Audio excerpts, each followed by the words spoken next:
David Okonkwo était une figure incontournable au Nigeria. Fondateur d'une chaîne de supermarchés et propriétaire de plusieurs hôtels luxueux, il était adulé et envié par beaucoup. Tout ce qu'il touchait semblait se transformer en or. Mais derrière cette image d'homme prospère se cachait un secret sombre. À l'âge de 35 ans, alors qu'il peinait à démarrer ses affaires, David avait rencontré un homme mystérieux dans un marché obscur de Lagos. Cet homme, vêtu d'une longue robe noire, lui avait promis la richesse au prix d'un simple pacte. « Tu seras l'homme le plus puissant de cette région, lui avait-il dit, mais chaque 3 mois, tu devras sacrifier une âme en suivant mes instructions. » Ignorant les implications, David avait accepté. Depuis, sa vie était un mélange de luxe et de terreur. Le pacte exigeait qu'il séduise une jeune femme, couche avec elle, et 3 mois plus tard, la fille succomberait à une maladie étrange. Perte de sang, douleurs atroces, une mort lente. À chaque décès, ces entreprises connaissaient une explosion de succès, mais si David osait rompre le cycle, il mourait. Les premières victimes de David étaient souvent des jeunes femmes désespérées. Il leur promettait des sommes faramineuses en échange d'une nuit. Ayant grandi dans la pauvreté, David connaissait les failles de ces femmes vulnérables. Shaun, une jeune vendeuse de fruits, avait été l'une de ses premières victimes. Séduite par l'opportunité de changer la vie de sa famille, elle avait accepté une somme d'argent considérable en échange d'une nuit avec David. 3 mois plus tard, elle avait commencé à se plaindre de douleurs intenses et d'un écoulement continu de sang. Malgré les traitements médicaux, elle avait succombé. À chaque fois qu'une des filles mourait, David sentait son empire croître comme par magie, ses hôtels se remplissaient, ses comptes bancaires gonflaient. Pourtant, une angoisse silencieuse le rongeait. Malgré les remords, la richesse qui s'ensuivit le poussa à continuer. Ses entreprises connurent un essor fulgurant. Il construisit des hôtels, acheta des voitures de luxe et se bâtit une maison digne d'un palais. Mais chaque succès était teinté d'horreur. À chaque femme sacrifiée, David sentait une part de son humanité disparaître. Cependant, il ne pouvait pas arrêter. À chaque fois qu'il essayait de se rebeller contre ce pacte, un sentiment inexplicable de terreur l'envahissait. La voix de l'homme mystérieux résonnait dans sa tête, « Si tu refuses, c'est toi qui mourras. » Au fil des années, David avait perfectionné son stratagème. Il ciblait des jeunes femmes vulnérables, souvent issues de milieux modestes. Il leur offrait de l'argent, leur promettait des opportunités ou des cadeaux somptueux.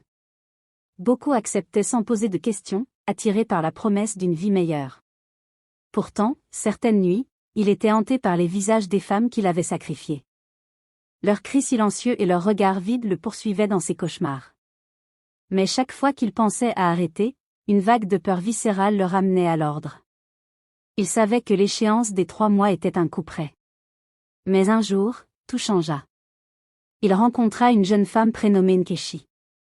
Âgée de 23 ans, elle vivait dans une extrême pauvreté avec sa mère malade dans un quartier défavorisé. David, fidèle à ses habitudes, lui offrit une somme faramineuse en échange d'une nuit. Poussé par le besoin de soigner sa mère, Nkechi accepta à contre-séure. Cependant, Nkechi était différente. Profondément pieuse, elle priait intensément chaque soir, demandant protection et grâce divine. Sa mère, également fervente chrétienne, ne cessait de prier pour sa fille. 3 semaines après leur nuit, Nkechi commença à ressentir des symptômes similaires aux précédentes victimes, des douleurs inexpliquées, des pertes de sang régulières.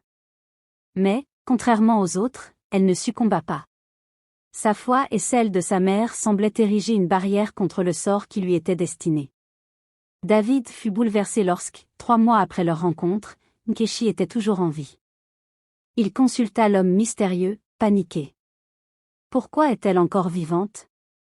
Que se passe-t-il? L'homme, visiblement irrité, répondit, « Cette fille est protégée par une force puissante. Mais tu connais les règles. Si elle ne meurt pas, c'est toi qui subiras le châtiment. » David sentit la peur le submerger. Peu de temps après, il commença à ressentir des symptômes similaires, des douleurs aiguës, des vomissements de sang. Chaque jour, son état empirait. Pendant 3 mois, David lutta contre une agonie indescriptible. Ses médecins étaient incapables de diagnostiquer son mal. Son corps s'affaiblissait, sa richesse ne pouvait rien contre le sort qui pesait sur lui. Nkechi, elle, se remettait peu à peu. Ses prières et celles de sa mère semblaient la fortifier. Lorsqu'elle apprit par une source anonyme la véritable nature de David, elle fut horrifiée. Elle redoubla de prières pour que justice soit faite. David, rongé par la culpabilité, tenta de demander pardon. Mais il était trop tard. L'homme mystérieux lui apparut une dernière fois pour sceller son sort. Au bout du 3e mois, David mourut dans des souffrances atroces, seul dans son immense demeure. Son corps, vidé de son sang, fut retrouvé dans une position macabre, un symbole étrange gravé sur son front. Sa mort provoqua un scandale au Nigeria. Les médias spéculèrent sur des pratiques occultes derrière son immense richesse. Nkechi, quant à elle, reprit une vie normale. Sa foi inébranlable était devenue un témoignage pour tous ceux qui l'entouraient. La mort de David fut une leçon pour tous ceux qui entendaient son histoire. Beaucoup de jeunes hommes et femmes furent sensibilisés au danger des pactes occultes et à la quête insatiable de richesse. Nkechi consacra sa vie à aider les jeunes filles vulnérables, leur enseignant l'importance de la foi et de la résilience face aux épreuves. Grâce à son histoire, elle devint un symbole d'espoir et de justice divine, prouvant que la lumière triomphe toujours des ténèbres.